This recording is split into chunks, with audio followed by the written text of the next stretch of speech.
कर्नाटक चुनाव में हुई कांग्रेस की जीत में अहम भूमिका निभाने वाले पूर्व केंद्रीय मंत्री प्रदीप जैनादित्य को अब मध्य प्रदेश विधानसभा चुनाव में भी केंद्रीय नेतृत्व ने बड़ी जिम्मेदारी सौंपी है।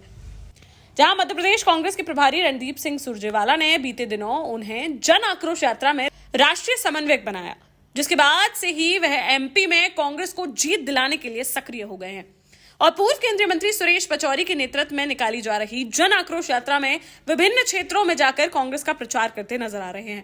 साथ ही बीजेपी के खिलाफ उनके कड़े तेवर देखने को मिल रहे हैं। दरअसल बुंदेलखंड की वीर भूमि झांसी जिले के रहने वाले कांग्रेस के बड़े नेता पूर्व केंद्रीय मंत्री प्रदीप जैनादित्य को अब सभी चुनावों में पार्टी द्वारा प्रचार के लिए स्टार प्रचारक के रूप में बड़ी जिम्मेदारी दी जाने लगी है। जहां कांग्रेस ने पहले उन्हें कर्नाटक चुनाव प्रचार में बेलगाम विधानसभा की जिम्मेदारी दी, जिसमें उन्होंने जोरदार तरीके से चुनाव प्रचार कर वहां पर कांग्रेस प्रत्याशी को जीत दिलाने के साथ ही सरकार बनाने में अहम भूमिका निभाई। वहीं अब इस साल होने वाले मध्य प्रदेश विधानसभा चुनाव में भी पार्टी ने उन्हें कई विधानसभा क्षेत्रों की कमान सौंप दी है। पूर्व केंद्रीय मंत्री सुरेश पचौरी के नेतृत्व में हरदा से शुरू की गई जन आक्रोश यात्रा बैतूल, छिंदवाड़ा, सिवनी, नरसिंहपुर, होशंगाबाद, इटारसी होते हुए नर्मदापुरम तक करीब 1400 किलोमीटर का सफर तय कर रही है। इस यात्रा की कमान पूर्व केंद्रीय मंत्री सुरेश पचौरी के साथ राष्ट्रीय समन्वयक बनाए गए पूर्व मंत्री प्रदीप जैनादित्य को सौंपी गई है, जो जगह जगह जाकर शिवराज सरकार की विफलताओं को लोगों के बीच रख रहे हैं। साथ ही प्रदेश में कांग्रेस की सरकार बनने पर कमलनाथ द्वारा दिए गए 11 वचनों को पूरा करने का लोगों को विश्वास दिलाते नजर आ रहे हैं। वहीं प्रदीप जैनादित्य को जैन समाज, व्यापारियों व किसानों को एकजुट करने का दायित्व भी सौंपा गया है। इस जन आक्रोश यात्रा में कहीं कहीं प्रदेश कांग्रेस अध्यक्ष कमलनाथ भी शामिल हो रहे हैं, जो इन नेताओं के साथ मिलकर प्रदेश में कांग्रेस का माहौल बनाने का प्रयास कर रहे हैं। इस दौरान जगह जगह जनसभाओं का भी आयोजन किया जा रहा है, जिसमें पूर्व केंद्रीय मंत्री प्रदीप जैनादित्य शिवराज सरकार पर जमकर बरसते नजर आ रहे हैं।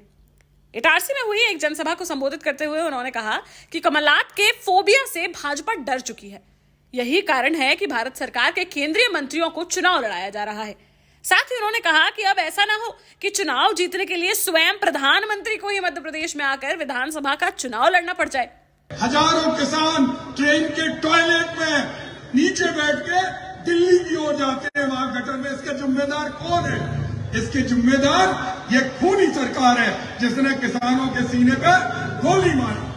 आज इनकी जड़ें हिल गई, क्योंकि कमलनाथ और सुरजेवाला और हमारे श्रद्धेय पचौरी जी आज यही कारण है कि भारत सरकार के सारे मंत्री चुनाव के मैदान में आ गए। मुझे तो लगता है कि कहीं कमलनाथ के फोबिया से, सुरजेवाला जी के फोबिया से प्रधानमंत्री भी चुनाव में लड़ने लगे।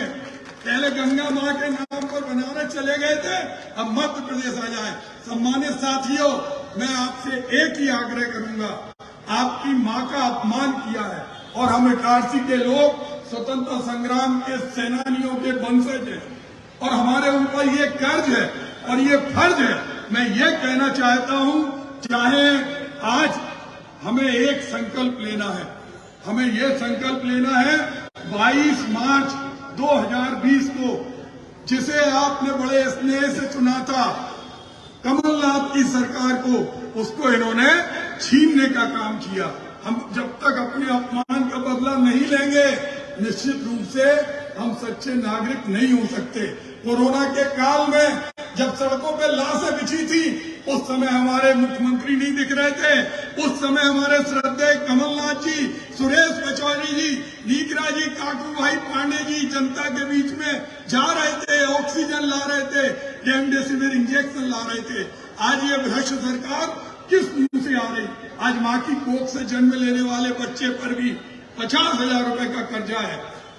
18,000 किसानों ने आत्महत्या की। 5,500 आदिवासी बहनों के साथ बलात्कार हुआ है। अपराधों की दुनिया है। मैं देखता हूं हमारे बगल में नरोत्तम मिश्रा रहते हैं, आते हैं हेलीकॉप्टर से, जाते हैं हेलीकॉप्टर से। ये पैसा कहां से आया? ये किसी के बाप दादों की जागीर नहीं है। जो प्रदेश का 4,16,000 करोड़ का कर्जा है, उसको शिवराज सिंह और उनके मंत्रिमंडल ने 2 लाख करोड़ खाया है। हम सुरजेवाला जी से आग्रह करें कि ये जनता की खून पसीने की गाड़ी कमाई का पैसा है। सरकार कमलनाथ की बने तो इनको जेल के शिक्षे के अंदर होना चाहिए। धन्यवाद। जय हिंद। फिलहाल झांसी ललितपुर सीट से सांसद रहे व भारत सरकार में केंद्रीय मंत्री रह चुके प्रदीप जैनादित्य को अब मध्य प्रदेश चुनाव में मिली इस बड़ी जिम्मेदारी से बुंदेलखंड क्षेत्र के लोगों में भी काफी खुशी देखने को मिल रही है। देश का जाना माना सैनफिन ग्रुप आपके लिए फिर लाया है झांसी में वास्तु के हिसाब से फ्लोर प्लान सहित एक शानदार टाउनशिप, जिसमें सुरक्षा की दृष्टि से सीसीटीवी, एक ही ग्रैंड गेट से एंट्री और एग्जिट, चौड़ी सड़कें, parking, car wash area, senior citizen and international fountain parks, swimming pool, gym, badminton, tennis आदि courts, school, hospital, shopping mart आदि कई सुविधाएं। इसीलिए तो हम झांसी में लोगों की पहली पसंद।